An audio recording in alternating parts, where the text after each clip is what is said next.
have your Bible. The book of John chapter 6. The book of John chapter 6 verse 51. I am the living bread which came down from heaven. If anyone eats of this bread, he will live forever.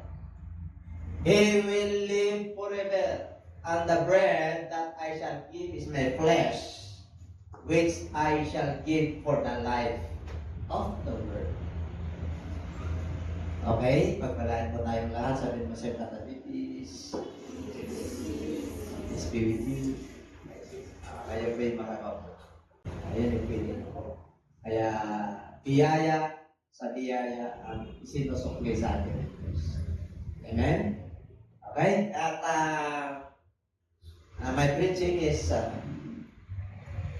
believers, the association of believers. Pero pala ng mga asosasyon at kapisanan ng mga mananampalataya. Amen? Sarap, no? Pagkatapos pa sa kapisanan ng mga mananampalataya. Okay, titingnan nga natin kung kasi talagang mga kapulungan ngayon ay puso po, yung mga talagang grupo-grupo at yung mga samahan. At tayo po ay mapalad sapagkat nasa samahan po tayo ng mga mananampalataya. Amen po? At ang pag-uusapan po natin ay hindi lang yung kagalagang panlupa, kasama po yung kagalagang panlupa. Okay? Kaya natatamasa po natin yung rejoicing na pangako ng ating Panginoon. Kaya sabi po niya, kapatid, okay? I am the living bread. Pag sinabing living bread, ang tinutukoy niya po rito ay may bread na dalawang klase. Bread na living, but it is a temporary bread. Yung bread na tinutukoy niya yung sarili niya, that is eternal bread. Amen? Two kinds of bread, basic needs. Food, diba? Bread po yan. Yan po ang nangunguna sa pag-isip ng tao, na pangangailangan ng tao. At nakita ng Diyos na ang tao po ay balisa at nag-aaway. Umiiba ang kanyang pag-ugali dahil nandun tayo sa batas sa ilalim ng kautusan. Pag sinabing ilalim ng kautusan, the law of Moses, the law of the prophets. At bawat kasalanan po ay may kakampal na parusa. Ngipin sa ngipin. Okay? Kung nagkasala ka sa kautusan, pag pumatay ka, buhay din ang kapalit. Okay, pag nagnakaw ka, mayroong kakampal na parusa. Kaya dito po, nais ng Lord na ang kanyang nilalang ay matamasa po nila yung tunay na tinapay ng buhay. At yun yung ating tatalakayin sa umaga ito. We are going to have what we call a short message. It's not a long message, it's a familiar. But when God speaks to us through His Word, I'll tell you, it will penetrate, papasok po yan sa ating mga puso at naging sa ating mga kaluluwa at sa ating kasukasuan. Okay? Because the Word of God is life, is living and powerful.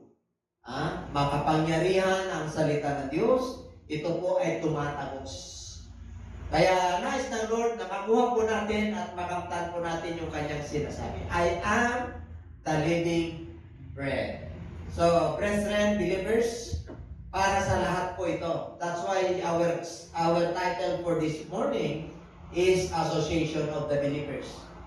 Gusto ng Lord at nais ng Lord na maligtas ang sangkatauhan. Kaya bumaba po siya at pinakilala niya yung kanyang sarili. Kaya sabi niya, I am the living bread. So dito po, which came down from heaven. Galing ako sa langit.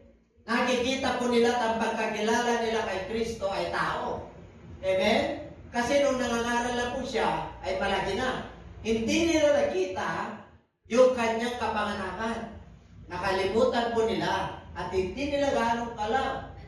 Basta bigla na lang po siya sumulpot sa Nazareth. Galing po siya sa Egypt, nagtala po siya sa Bethlehem, ipinanganak siya sa Bethlehem. Amen? At yung kapanganakan niya pala ay napakarami nang naghatong sa kanya.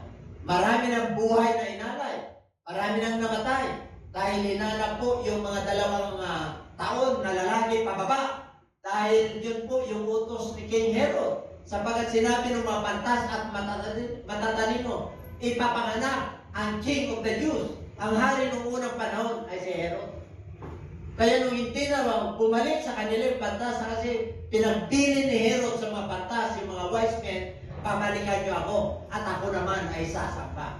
Kasi nung panahon niya na yun, siya lang po yung hari. Amen? Walang magrurul, kundi siya lang. Kaya dito po, hindi bumalik yung mga pantas sa mga ginisip po sila ng hangin. Huwag na kayong pupunta kay Herod. Dahil ibahin ninyo ang inyong lakad. Sapagkat yung ipinanganak na yan ay Savior ng buong mundo. And everybody say amen. Amen. Eh dito, nakalimutan po nila. Kaya sabi niya, ako mismo yung galing sa langit. Galing ba siya sa langit? Yes. Ang nanay niya si Virgin Mary. Kaya nga virgin eh. Sapagkat siya po ay kinonsip ng Holy Spirit. Hindi po sa tao. Kaya galing siya sa langit. O, yun ang kanilang kaya pagkakilala nila kay Jesus Christ, siya po ay anak ng anluwagi, anak ng karpintero. Ang kanyang tatay ay si Joseph at ang kanyang mama ay si Mary. Kaya siya po ay Jesus of Nazareth. Pero alam nila na ang kanya ni David. Lineage siya ni David. Hari po ang kanyang angkan. Ang kanyang race. Ang kanyang lineage. Kaya sabi niya dito, kung anyone who eats, sino man ang kakain sa bread na ito, which is pertaining to his body. I-offer his body. Okay, yung bread na tinutukoy niya dyan, sino man ang kakain nito, he will live forever. Ang tinutukoy niya yung eternity, yung tinutukoy niya yung buhay na wala hanggan. Ang tinutukoy niya yung kanyang flesh. Kaya sabi niya mga kapatid, he will live forever.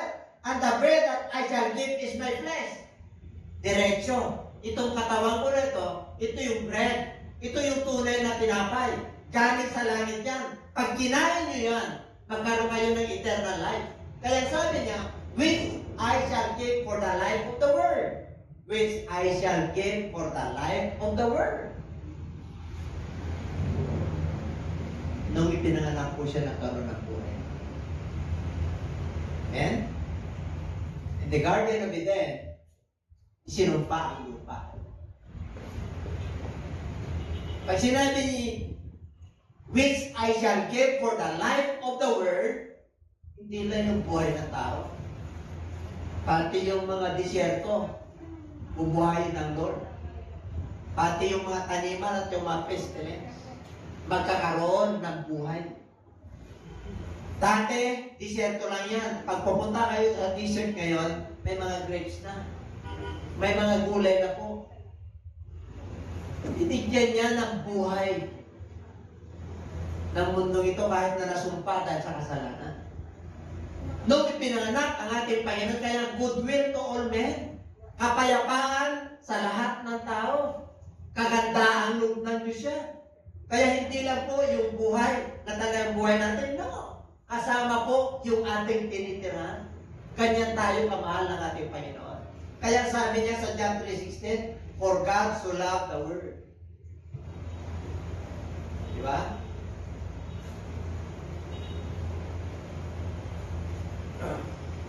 Ganon na lamang ang pag-ibig ng Diyos. Saan? Sa sanlibutan. Yung kanyang nilikang sanlibutan na tinitirhan ng tao. Where men dwelleth. The earth, binigyan niya ng buhay. Binigyan niya ng kulay. Binigyan niya ng kulay yung buhay ng tao. Kasi siya yung living.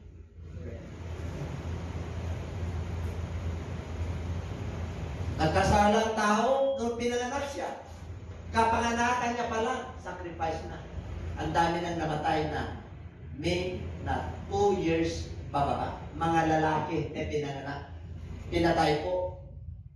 Dahil nahula po yan. Okay? Na nagkaroon ng morning lamentation na talagang pag-iyak ng mga babae. Verse 52. Therefore, the Jews quarreled, saying among themselves, how can this man give us his flesh? Ang pagkakilala nila kay Kristo, men.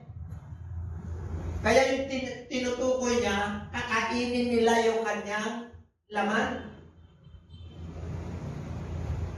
Ang tinutukoy niya rito is spiritual bread. That body will die soon, suffered from the cross. Kapanganakan niya pala, ang sabi ng angel, kay Mary, kay Joseph, kunin mo yung asawa mo na yan, maglilihim, gagawing tagapagligtas, at ang kanyang kapanganakan ay kaligtasan ng sangkatauhan. So dito po, may nagpagkakilala sa kanya. Natural, kasi ang Diyos ay Espiritu. Amen?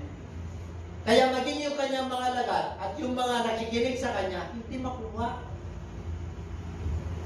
Hindi po makuha yung kanyang sinasabi. Di ba ganun din tayo? Dati hindi natin makuha. Because the things that are spiritual, hindi mo makukuha yan kung natural man ka. Hindi mo kung 1 Corinthians chapter 2. The things that are natural and cannot comprehend yung mga bagay na spiritual. Hindi mo maunawaan. Pero pag dumating na yung habang ng Diyos sa iyo at tinanggap mo siya at naniwala ka at nanalig ka sa Kanya, you are justified by faith, maunawaan mo kung ano yung tinutukoy niya. Amen? Dati ganun din po tayo. Kaya balisa po tayo sa basic needs. Yung bread na panlupa. Dumating sa atin ngayon yung bread na panlangit. Hindi ka na magdududa na hindi lang siya naging tao, ipinakilala niya yung kanyang sarili ng Panginoon dito sa lupa at nagiging Diyos din po siya. Nandun na siya sa langit at bumalik siya sa kanyang dating kalalagyan. Kaya sabi mo sa katabi, mapalad ka. Hallelujah, praise the Lord. Glory to God. Kaya give us, how can this man give us his flesh? Uy, hindi nila talaga maunawaan. Kaya ako nakipagtaka. No wonder why. They can understand kung kahit may pag-pray mo sila minsan. Pag-fastingan mo, pag hindi pa dumating yung habang, hindi nila maunawaan ang salita ng Diyos. Ang salita ng Diyos po, hindi pinag-usapan po rito yung katalinuhan mo sa secular school. Habang ng Diyos. Habang ng Diyos kung bakit tayo naging anak ng Diyos. Habang ng Diyos kung bakit ka naging mananampalataya. Habang ng Diyos kung bakit nagpagilala at nakilala mo ang Diyos at nakaroon ka ng pag-ibig sa iyong puso. Habang lang ng Diyos. Verse 50.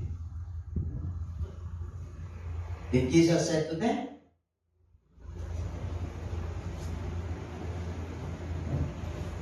most assuredly, I say to you, unless you eat the flesh of the Son of Man and drink His blood, you have no life in you. Kanila life of the world. Ngayon, it is individual. Ang sabi niya kanina, whoever eats my flesh, he will live. Diba? Dito, individual na po. Kanina, life for the life of the world. Ngayon, unless, pag sinabing unless, wala na ka na gagawin. Ano na yan? Ano na yan? Walang exempted yan. Maliban, nakainin nyo yung aking laman, si Jesus Christ po ang Son of Man, and drink His blood, you have no life in you. May buhay ka, pansamantala.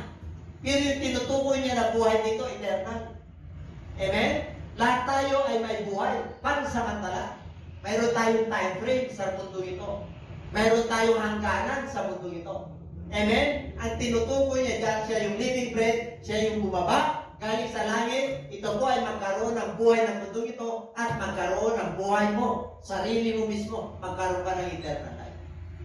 Kaya sabi niya, if you eat the flesh of the Son of Man, hindi pa rin nila maunawaan. Ano ba yung bread na tinutukoy niya? Man shall not live by bread alone, but by every word that proceeds out of the mouth of God. Ang bread na tinutukoy niya, His doctrine, His instruction, His word. The word of God is the sword of the Spirit. Ang tinutukoy niya na bread ay eternal bread. Kaya sabi ng Lord, labor not the bread that rotten, that spoils. Huwag kayong magtagal sa mga tinapay na napapanis. You must lay up your treasures, your bread in heaven. Amen? Ang inyong pagkain, the food of your soul is His word. Yun yung tinutukan yung bread dyan. Kaya, believers, you must meditate His word because this is the bread of life. Kaya pag ikaw ay mananampalataya na hindi nagme-meditate, hindi nagbabasa, at ang pakikinig mo ay tila mga tinatamad ka at tinaantok ka, there is a problem. Ask God. Pray to God. Hallelujah. Because this is the true bread. This is instruction of the Lord. Kaya sabi ng Lord, heaven and earth shall pass away, but my word, my bread, never pass away. Ito yung pagkain ng kaluluwa. The bread, temporary bread, the food of the flesh. Galing sa alabok, babalik sa alabok. Temporary lamang po yan. Kaya yung pinagsisikapan natin dito, yes, magsikap ka for your loved ones, for your family, it's good. For you, yes. Gusto ng Diyos yan. Masipag ka, pinagpala ka dito, but don't focus on us. Because this is just a temporary bread. What the Lord wants us na makuha ay yung bread niya. Kasi nais ng Lord na makapiling ka niya sa buhay na wala hanggan. Ganyan tayo kamahal ng ating Lord. Yan ba kayo? Ano pa kanya natin? Para malulungkot kayo sa bread spiritual. Kaya sabi na rin, labor not the bread that are spoiled or rotten. You must labor like that na bread. Kailangan bigyan mo ng panahon ng pansin. Ang salita ng Diyos. I-partner mo yan sa buhay. Ito yung tunay na buhay. Kaya sabi niya, ano na tayo? Unless, yung muna, yung muna, balik mo muna sa 50. Unless you eat the bread, 52 lang muna. Mahirap pa ibalik. Pag sinabi niya unless, matindi po yan. At 53 na po, unless you eat the flesh of the Son of Man, drink. Pero mo, bakit hindi nila makuha? Yun ang tanong. Kasi ang pagkakilala nila kay Jesus Christ, tao, before na nag-ministry po siya, kailan ba nagkaroon ng mga himala ni Jesus Christ? Nung nag-ministry siya, hindi lang yan. When he was 12 years old, he was in the temple. He was 12 years old then. He was in the temple, talking to the rabbis, to the high priest. They were astonished or wondered kung saan galing yung kanyang turo, yung kanyang law. Alam niya lahat na sagutin. Kaya hinahanap po siya ng kanyang mga magulang. Kasi naiwan po siya sa Jerusalem. Kasi tuwing kapistahan po yan, once a year, pumunta po sila ron. Pag may kapistahan, mga Passover, the feast of the Jews, talagang pumunta po sila ron kasama si Jesus Christ, 12 years old, naiwan, akala nila kasama sa marami. Nung pumunta sila sa bahay, wala. Naiwan. Binalikan eh. Oh, naging pagtalas-tasan na yun. Alam nyo, ilang oras po yun. From Nazareth to ano? From Nazareth to Jerusalem. Ano yun? Ilang oras po yun, ilang araw po yun, lalakbay. Diyan pa ba kayo? Ilang oras yung ating biyahe doon? 3 hours yata, ay mabilis ang sasakyan. Di 3 days ang ilang araw nilang lalakbay, binalikan pa. Bakit mo kami iniwan? Nandito ka lang pala, sabi ni Mary sa Joseph. Dito ako sa house ng aking ama. Dahil sa kanyang pagka-submit sa kanyang mga magulang. Sumunod po siya. Hanggang tinawag siya ng Lord sa yung talagang yung takdang panahon na nag-ministry na po siya. Kaya sabi niya, nung itong John chapter 6, take note, dito nagpakain ng 5,000 lalaki. Okay? Nagpakain siya sa pamagitan ng 5 tinapay, 2 isda. Kumain 5,000 lalaki. Hindi kasama yung bata, hindi pa kasama yung mga babae, pamilya. Marami po yan, mga more or less 10,000 niya. Pinakain niya. Kaya dito po, ikawin siyang hari. Kaya dito po, nandun po siya, dito na ako yung living bread. Pinapaliwanag niya kasi, kaya po yung sumusunod sa akin, dahil nabusog kayo. O ngayon, bumaba na ako. Kasi bumalik po sila, gusto nila kakain ulit. Diba? Kaya sabi niya, nagpakilala na siya. Bakit galing ka sa langit? Hindi ka naman nakita namin na galing sa langit Ganun yun eh. Kaya hindi nila nakuha. 54. Wala kayong buhay. Pag hindi nyo kinain ang aking laman at hindi nyo ininom ang aming dugo, wala kayong buhay. Believers, ganun din po tayo sa panahon natin ngayon. Pag wala kang Holy Spirit, wala kayong dugo niya, wala kang Word of God, hirapan ka. Dami Kristiyano na gano'n.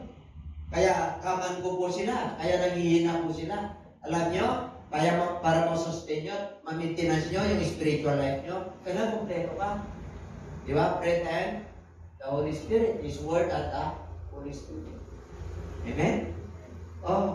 Kaya dito, whoever eats my flesh and drink my blood has eternal life. Sino man kumain ang aking laman at uminom ang aking dugo, kakaroon siya ng buhay na wala. May buhay na wala na tayo. Yes. Bakit? Pinanganak ka na muli. May relationship ka na sa Lord. May buhay na wala ka. Ito. 2. And I will raise him up at the last day.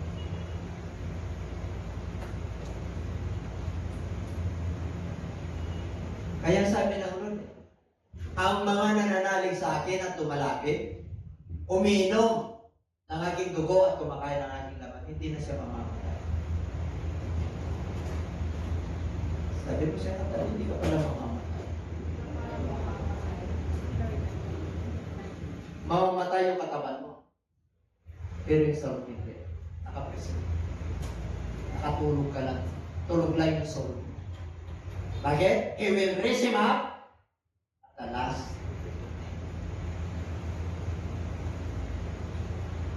Grabe ang pag-ibig ng Diyos, akala niya, patito ko lang kayo. Alam niyo po, pag wala ka na sa mundong ito, yung soul mo, magkakaroon ng transition, yung mamatay. Isip mo, wala lahat ang tao dito.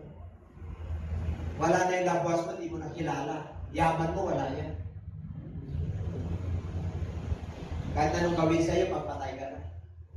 Akala mo yung pinagpupukus mo rito, hindi na makilala kahit na hero pa yan, kahit na may monument pa yan. Sabi ng Lord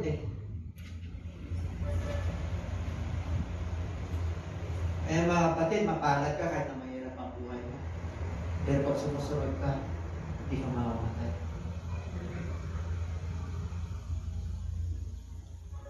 Grabe ang pag-ibig ng Diyos. Kaya may bilang ang papasok sa langit, may bilang. Kaya sabi ng Lord, masikip Nabibilang lang ang nakakapasok doon. Kaya kayong mga mananampalataya ba, huwag niyong laruin ang kasalanan. Hindi yung iba, parang wala lang. Pag anytime na darating ang Lord, yan ang hanapin sa atin. Kaya may panahon pa po tayo. Lord, patawad mo. Bago ka matulog, magmuli-muli ka, Lord. Marami pa akong kailangan gawin. Tulungan mo po ako na magtagumpay. Tulungan mo ako na makain ko yung iyong laman. Sabi niya, unless you eat my flesh and drink my blood, hindi kayo marapat-dapat. Pero pagka ginahin mo yan, sumunod, ibig sabihin, if you obey my instructions, if you follow my will, if you drink my blood, and if you eat my flesh, then you have eternal life, and I will raise you up in the last day. 2 Thessalonians.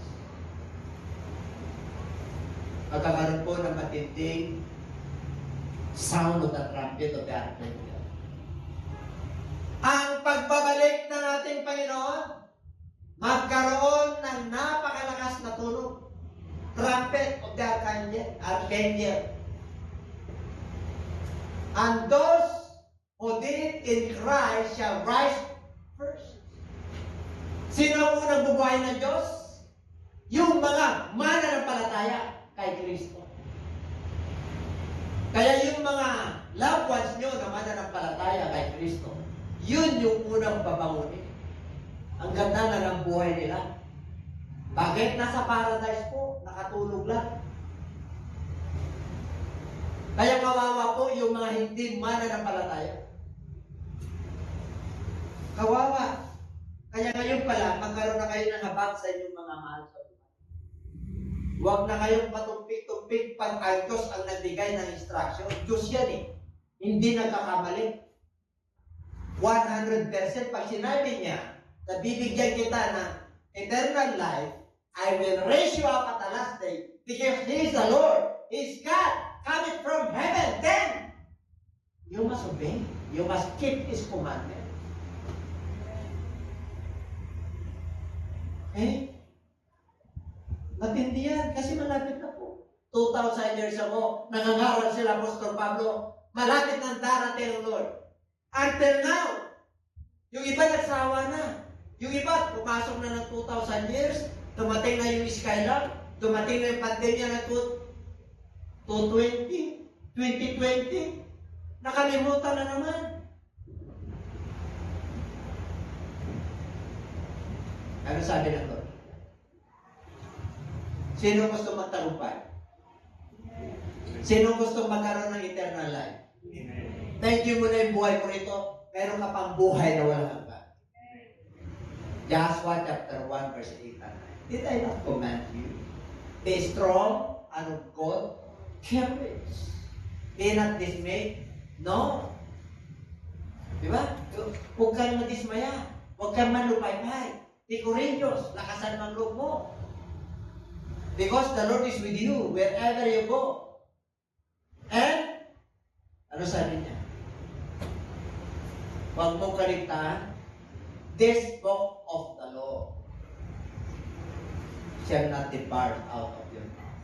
This is the doctrine, this is the flesh, this is the body of Christ, this is the instruction of Christ. Ito yung pinagputol-putol na tinapay, this is the living bread.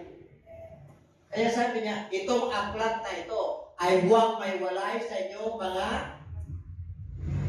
ano yung labi lips, yung mouth?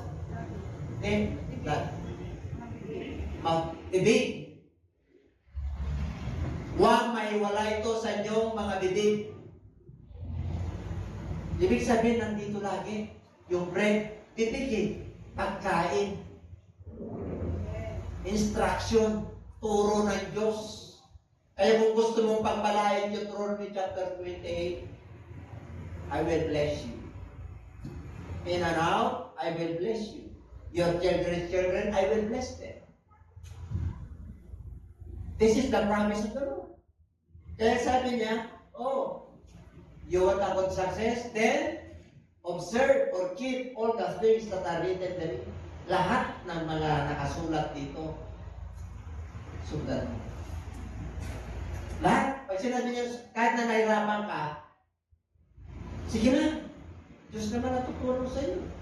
May kahinaan ka, Diyos naman ang tutulong sa iyo. Lord, hindi ko pa kaya, nakakasala pa ako ng kakabalit. Diyos naman ang tutulong sa iyo. Ang mahirap, sinusolo mo.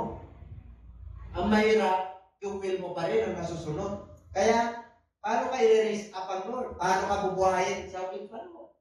Wala. Pag sinabi ng Lord, therefore, be holy, because your God and Father is holy.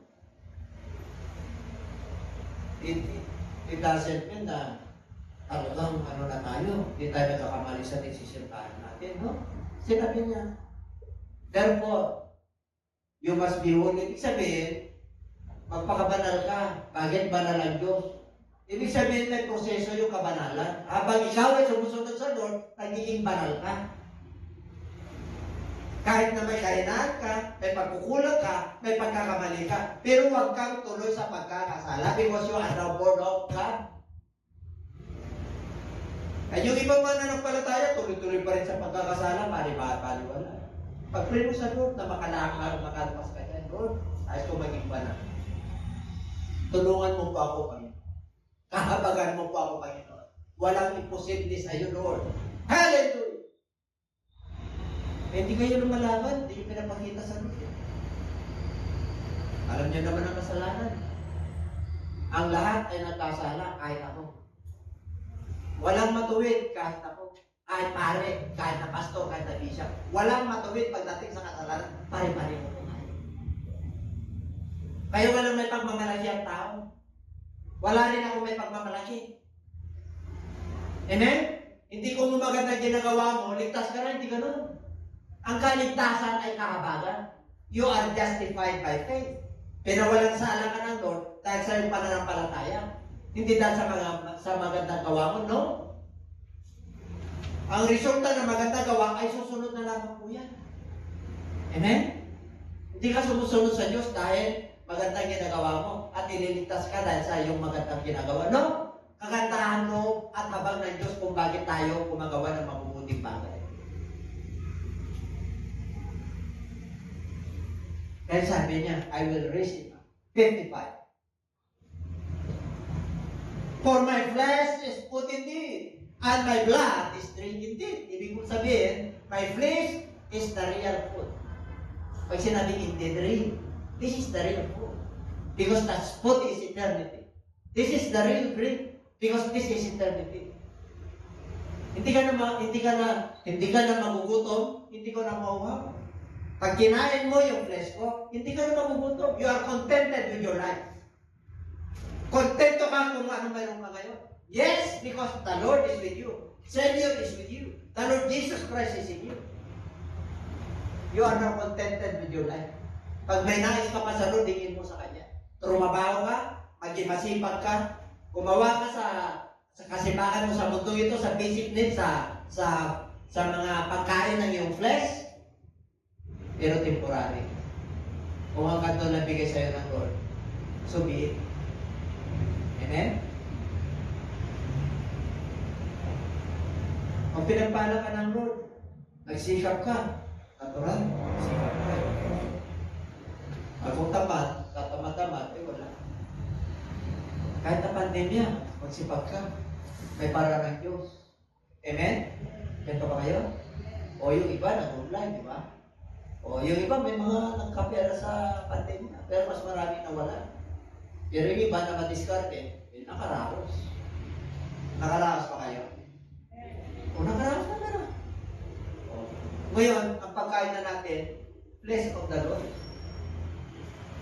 Ang inumin na natin, the drink of the Lord, the blood of the Lord. We have a communion today. Remembering the cross. Remembering the death of Christ. Remembering the true bread, the true drink. Remembering.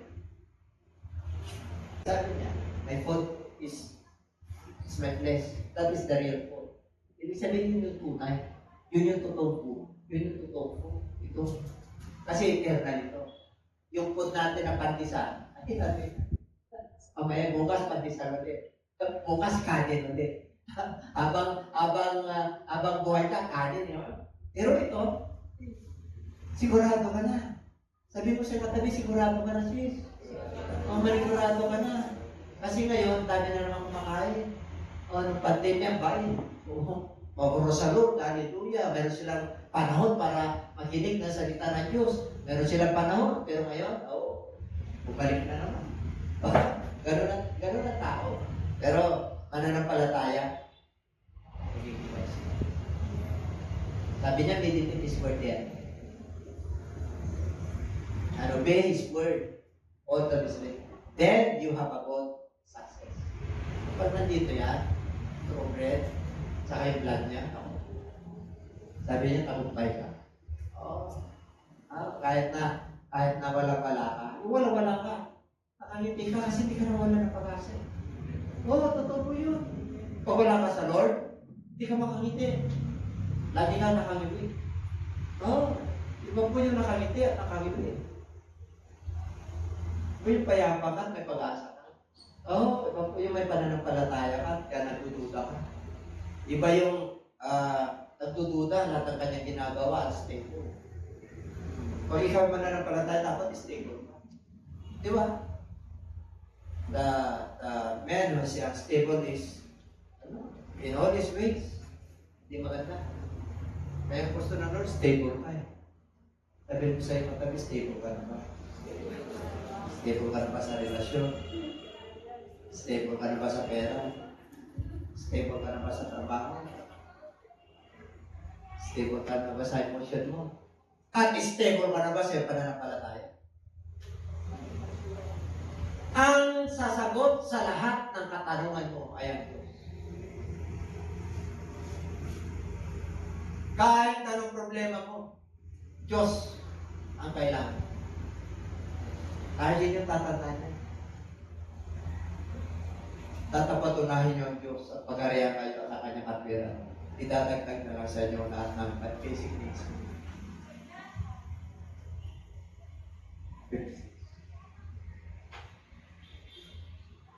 Basahin natin.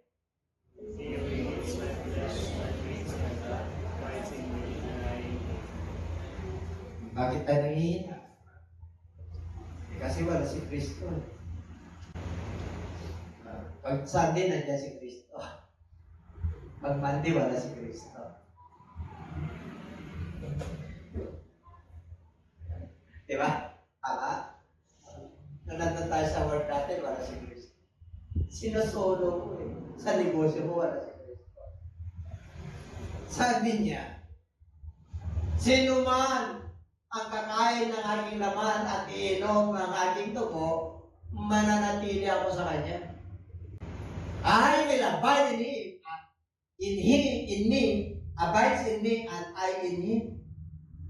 Ang nakakapagtatag ng relasyon ninyo ay yung kanyang salita, yung kanyang Holy Spirit, yung pagsunod mo sa kanyang instruction. Kasi pag nagkamali ka at na-misalign ka at nagkasala ka, aalis. Ay Diyos po, ay hindi na natin. Tatandaan po natin yan, conditional. Pag ikaw ay nagkakasala, kala mo lang ang Diyos nasa iyo. Isip mo lang yun. Panalang Diyos. Pero kung nagkakasala kayo dahil abutan kayo ng paglilingkod, ganyan ang sitwasyon nyo, kung patuloy kayo. Kaya lang, humingi kayo kay Lord. Ang Lord, ayusin na po natin. Kanyo lang nakakalam. Hindi nagdadal sa Lord, hindi nagpuntim ang Lord. Pero pag ikaw ay natamaan na yung habag ng Diyos, when the light shines upon you, and the glory shines upon you, and you are enlightened by the gospel of the Lord, then, kahit na masakit, you must follow. Lord, help me. Bigyan mo ako ng katalinuhan, Lord, that I may hope up this, na kaya ko ito, Panginoon. Hallelujah! Ang daming para ng Diyos Punta kayo sa fasting. Punta kayo, may fasting at praying tayo. Yung mga hindi nyo may suko. Kaya sabi niya, gusto mo na ang Lord na nagpili sa'yo? The Word of God, nasa iyong puso, nasa iyong isip, sinusunod mo. Ang mahirap, the Word of God, you are hearers of the Word, but you are not doers.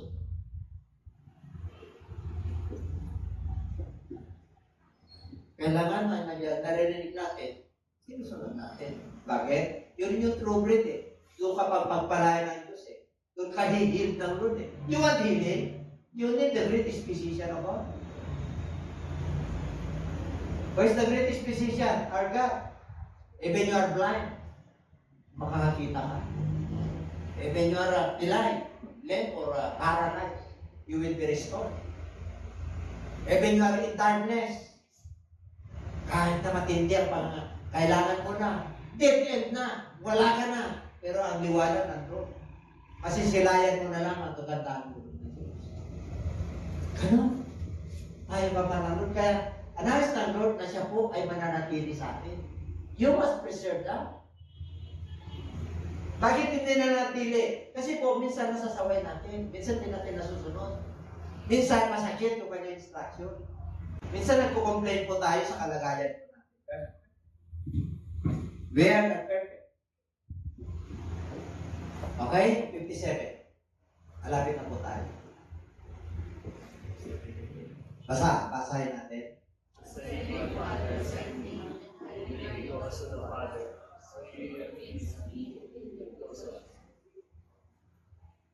Sabi niya, pinadala ko ng living Father, yung tinutukoy niya yung Spirit. Hindi ibig sabihin dalawa sila.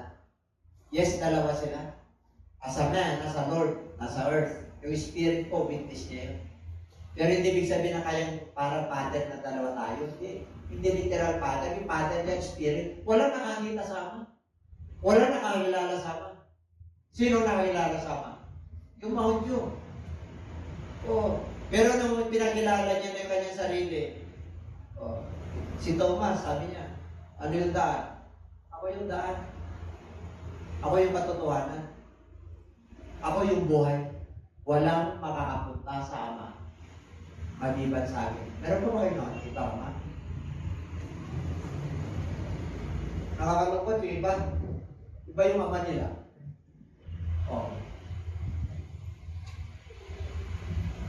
Isa lang ang Ama. Sinabi ng Bible. Yung everlasting Father, yung ipapanganak ng Birhin. Yun yung Ama. O kaya yung pagkakilala nila, hindi siya yung Ama. Kaya hindi sila naniwala. Kaya yung iba dyan, nagsipatalikod. Bakit? Sinabi ba naman ng Lord, kakainin niyo yung lamang ko? Inumin niyo yung dugo ko. Paano namin inumin yan, Lord? Paano namin kakainin yan? Cannibalism ba yan? Hindi na sila naglingkod. Ganon din pamanak ng Diyos. Pag mahirap na, self-denial, marami ng sacrifice, nanguusap ng Lord at dinintay yung kanyang time, yung kanyang effort, yung kanyang pera, yung kanyang energy. May portion ng Lord, nahirapan na siya isuko. Amen? Nahirapan na. Bakit? Temporary, nakapokus eh. Doon ka sa eternal. Kahit nahirap ka dito, alam ng Lord. Kahit na nagsasakripisyo ka, alam ng Lord. Kahit na nahirapan ka, alam ng Lord. Ang nararamdaman nyo ay nararamdaman ko rin. Pareho lang po tayo pagdating sa bread dito sa mundo ito. Lahat po tayo may pangangailangan. Amen? Ang basic needs, lahat natin kailangan niya. Pero ang nais ng Lord yung spiritual bread. Amen? Masaya ka dyan pag may spiritual bread. Ay, masaya. Alam niyo, peace, but sudden distraction. Puro kapayapaan, pero sudden distraction. Meron bang yung pandemic ba noong 2020? Meron bang nakakala? Itong virus? Wala. Peace na naman ngayon, but sudden distraction. Kung gusto mo ng kapayapaan mananatili sa'yo, si Jesus Christ mananatili sa'yo, kahit na dumating, nasa kuna, may mga scarcity of resources, kahirapan, pestilences, tragedies, calamities. Pag nasa Lord ka, payapa ka. May pag-asa ka.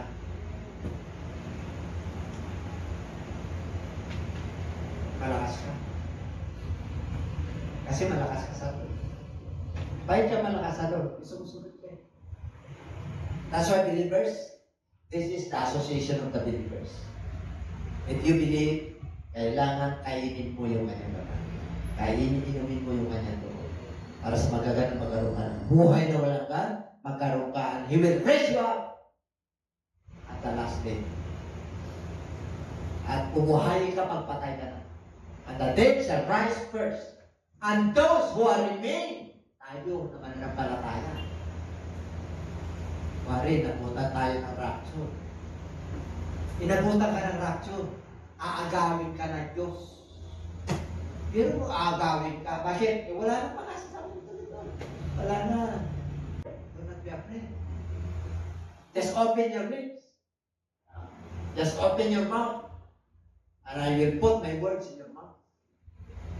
I will take it down so good. Okay, lakasan lang naman ang loob eh. Amen? Andiyan ba kayo? Are you around? Amen. Shall we clap our hands? Yes. Ako, pag-ibig mo ako yan. Paalanan mo. Yes! Hallelujah. Is there anything impossible to God? Wala. Wala possible. Kaya ikaw, kahit na pinulot ka lang sa kampungan ng bata ka, hindi mo ngayon. Bakit? Nasaliwanag ka na eh. Binigyan ka na ng buhay ng Lord eh. Very meaningful na yung buhay natin eh. Tulad sa kanya, nung nangangaral siya, kasama niya ang ama, yung father na tinutukoy niya, yung spirit na nasa kanya. Kaya kayo rin naman, kayo ay mabubuhay dahil sa ating Panginoon. Ano tayo buhay ngayon? Buhay, buhay. Buhay kailan pa man. Si Jesus ay buhay. Buhay kailan pa man. Kahit wala akong pera, buhay. Kasi hindi mo hindi, habang ikaw ay umaawit, hindi mo naman nararamdaman yung wala kang pera eh. Kasi buhay ang Diyos. Nararamdaman mo eh. Binubuhay, nagkakaroon ka ng buhay. Alam mo, kahit na wala kang pera, kahit damang-damang ko, mayroon akong kulay ko, Panginoon. Hallelujah! Praise the Lord. Tama mo eh. Binibigyan ka ng pag-asa ng Diyos eh. Yung pananampalataya mo na dadagdagan sa bawat araw, grabe. Yung mga pagsubok na dumating, tinutumbasan lang ng pananampalataya. Nabubura. Nabubura ang mga kahirapan, yung mga sentimento sa buhay, yung mga pag-usik, yung mga pusong mo. What kind of heart you have?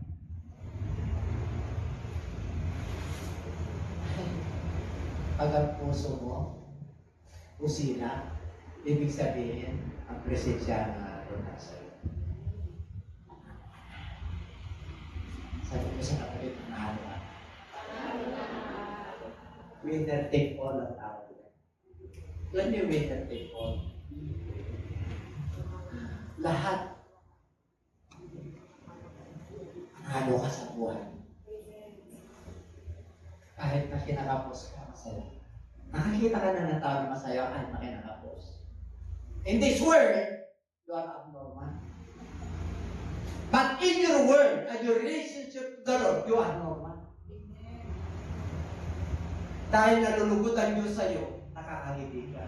Dahil kasama mo ang Diyos, nangungingiti para sa iyo. I abide in you, and you in me. Pero mo, nasa iyo ang Diyos. Ako sa lungkot mo. Para bang wala ng bukas. May eternity.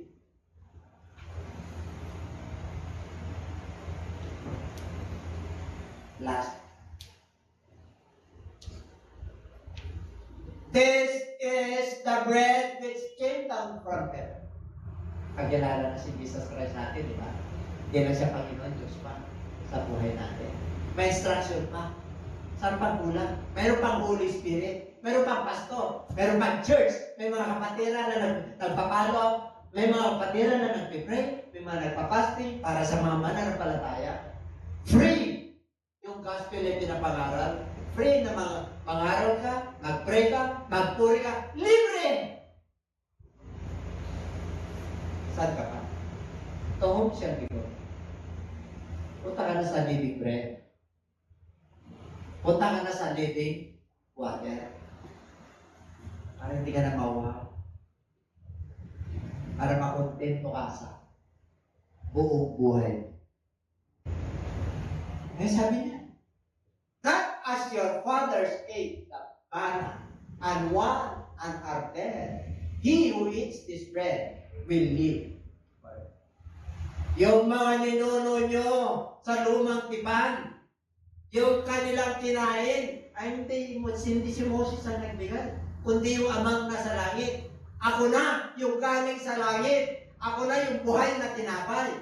Ako na yung buhay na dugo, yung dugo. Kailangan kainin nyo ako. Kailangan inumin nyo yung dugo ko. Kailangan kainin nyo yung laman ko para magkaroon kayo ng buhay na walang hanggan on our generation after the resurrection of the Lord. Ito na yung instruction. Ito na yung prayer. Hallelujah, praise the Lord. Masaya na. Ang Panginoon ay aking pastor. Hindi na ako nagkukulang. Pinahihimlay niya ako sa damuhan at sa batisan. Kinukomfort niya ako. Yet though I walk through the valley of the shadow of death, I will fear no evil. For thou art with me. Thy rod, thy instruction, and thy staff will comfort me. Ang banal na Espiritu mo ang nagko-comfort. Kaya sabi niya, all of my life, your goodness and your mercy shall follow me all the days of my life. And I will dwell in the house of the Lord. This is the temple of the living God. If this is the temple of the living God, the bread of this is His word. Now we are going to take our communion. Hallelujah, praise God. Sana po pinagpala ko kayo sa umaga. Tayo po natin. Associations of Believers. Yan ang ginagawa ko every first Sunday of the month. They were taking up their communions. Magandang gabi po sa inyong lahat, sa lahat po ng aming mga viewers at taga-subaybay po ng ating programa dito po sa JCLGAA.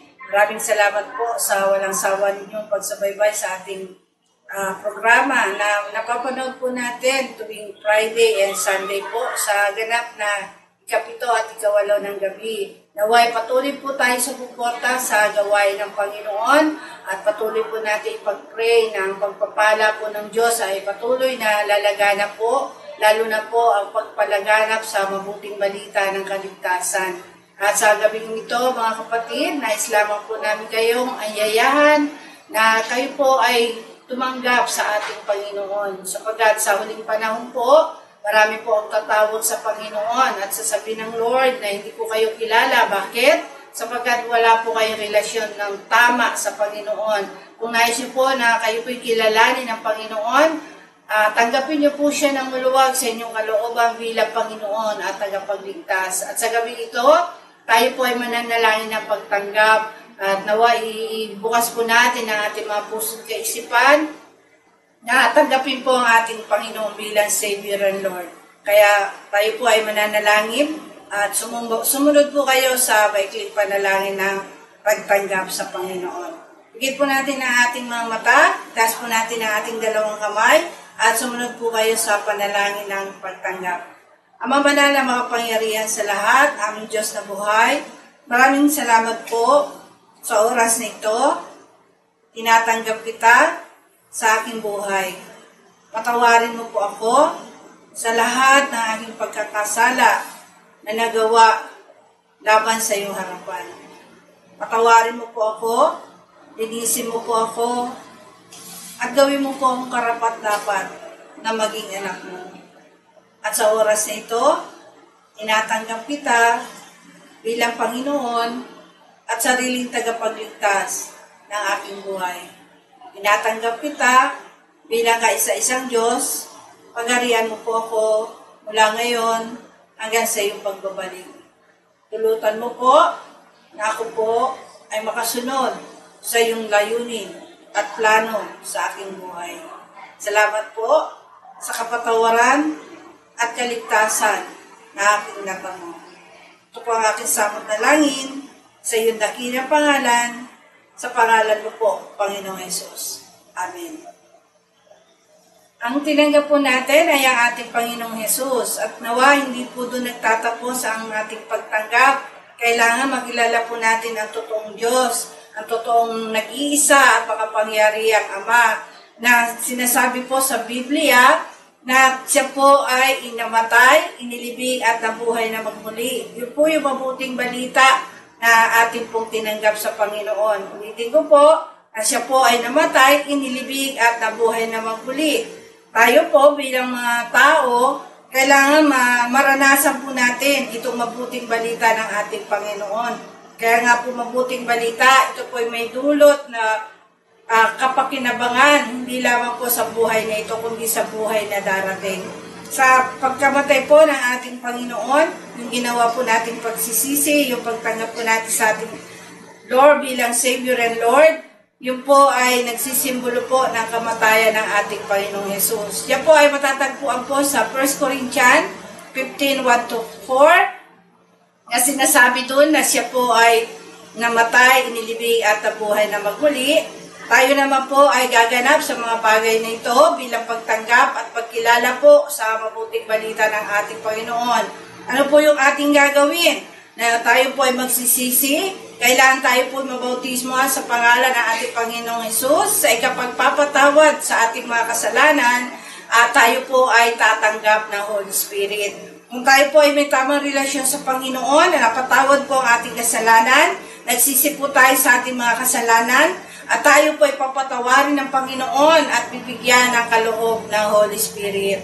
Napakaganda po itong plano ng kaligtasan ng Panginoon. Kaya nga po sinabi sa Mark 16:16, ang sino man sumampalataya at mabautismuhan ay maliligtas. Inulit din po yan sa mga Gawa 2:38 na sinasabi po doon na tayo magsisi, tayo po ay pabautismo sa pangalan ng ating Panginoong Hesus, at tatanggapin po natin ang kaloob ng Holy Spirit. Nawa maniwala po kayo dyan at sundin po natin ang nais ng Panginoon sa ating buhay upang tayo po ay maligtas, upang tayo po ay magkaroon ng buhay na walang hanggan.